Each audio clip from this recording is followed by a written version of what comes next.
we're going to fix up an old iron skillet. This one has a couple things wrong with it.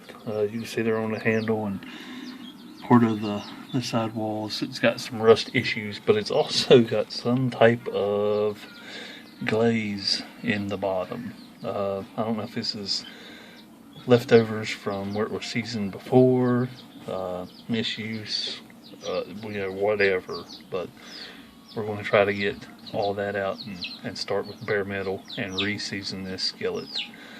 I'm going to just fill it up with water, put it on the stove, boil it for a while, and see what flakes up, and then we'll go from there.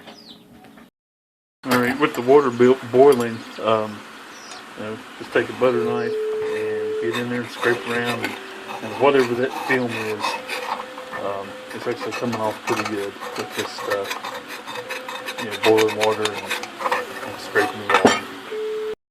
Alright, most of that glaze or whatever it was came out of the bottom, and you can see that beneath it, it looks like it either was rusted or it rusted once I got it out of there, but there's still more. So for the most part it's all out, but now maybe I'll just take a butter knife or a scraper or something and get down in there and get the little pieces that I missed. And the good thing about cast iron is it's not Teflon. It doesn't matter. You can scrape this with a knife, you can scrape it with a putty knife, you can scrape it with the claws of a claw hammer, and it's not going to hurt it. You may have to doctor up or refinish places where that's been, but scratching it is not a problem like it would be with Teflon. So we're going to just set this aside and take our time and scrape out what we missed while it was boiling. Alright, we've got this one pretty much scraped out. You can see it's everything, everything's got the iron look to it. That's all the gunk that was in there. We've started on this one. Just wanted to show you that you could get pretty violent with it. You have to really get in there. Use some force, use some down pressure, and get that old seasoning knocked up off there. You can see that right there is the bare iron. So that's what you want everywhere. That way you can start over and season it how you like. We got most of the glaze out of the bottom. There's still a little bit here and there, but we'll soak this in hot soapy water. Everybody says don't use soap on your cast iron. Well, that's after you get the finish you want on it. Right now it don't matter because we're trying to strip it down to bare iron. So we're going to put some hot soapy water in here and let this soak a couple hours and get everything softened up, and then we'll probably do one more boil with just fresh water on the stove, and we'll see how that goes. We'll probably also after this sits in that hot water and loosens up, we'll probably go over the whole thing with a Brillo pad and get everything that we can with it, and hopefully it'll come out pretty clean. The soapy water, and we took a Brillo pad to it, and for the most part it's not bad.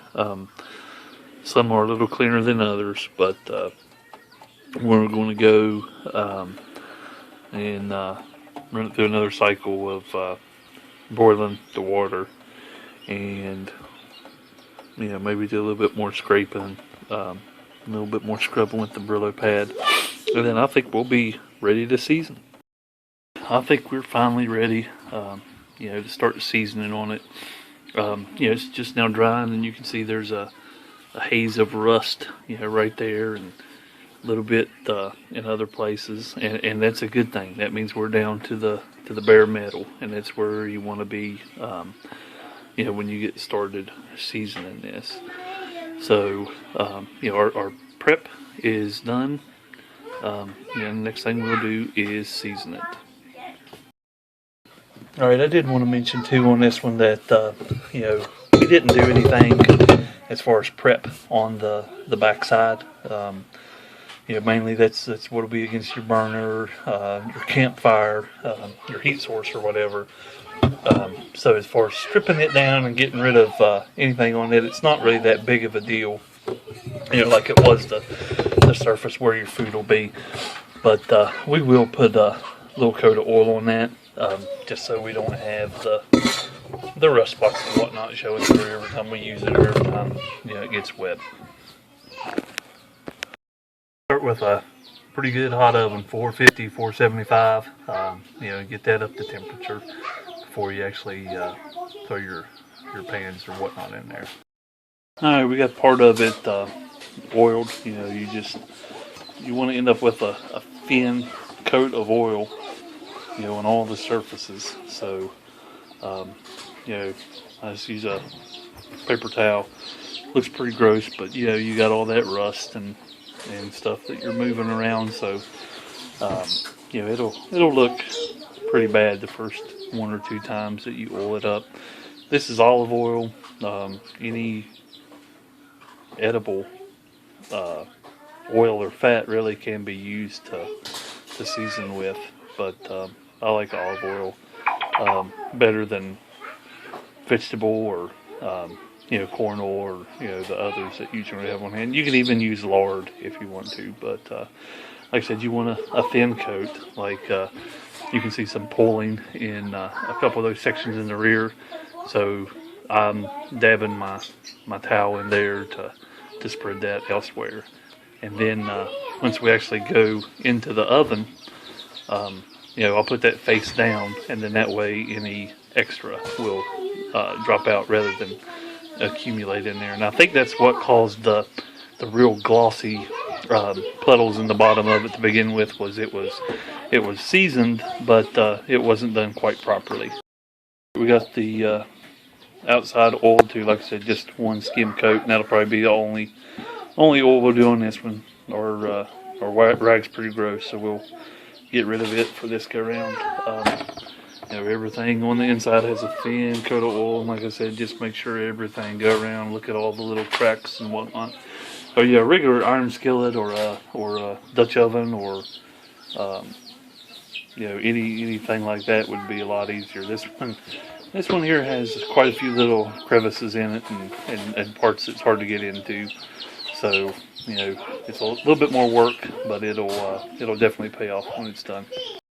Good and hot, and we're ready to put the skillet in. The cookie sheet is actually on the rack below the rack that we'll be using.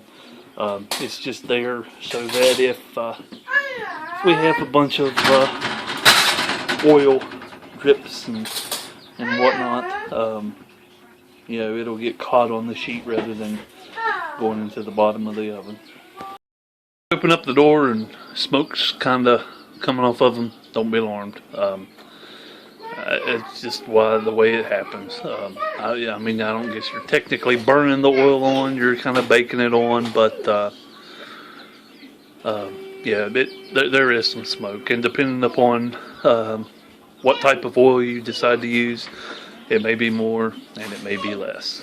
But we're up to about 15 minutes in, so these are up to heat, so we'll pull them out and give them another coat. Alright, the pan's been in for about 15 minutes, so it's either up to temperature or pretty close to it. And you can see some of the oil is still in there, and there's also spots that it seems like it's been absorbed, evaporated, whichever. So we're going to freshen up the amount of oil that's on it and put it back in there for, another 10 or 15 minutes and see how it looks then.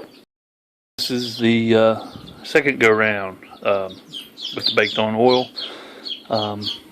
You can see that same thing as the first. Some places are better than others, some aren't. So we'll throw it in there for a third round, and actually that may be all that we do this one for. We'll see how it looks like when it comes out. Alright, this is round 3 of oiling and baking. So it's like 45 minutes total that it was in the oven with 3 coats of oil 3 coats of oil on it. But you can see that it's pretty well evenly coated. There's a nice sheen everywhere, and I'm going to call this one good enough. One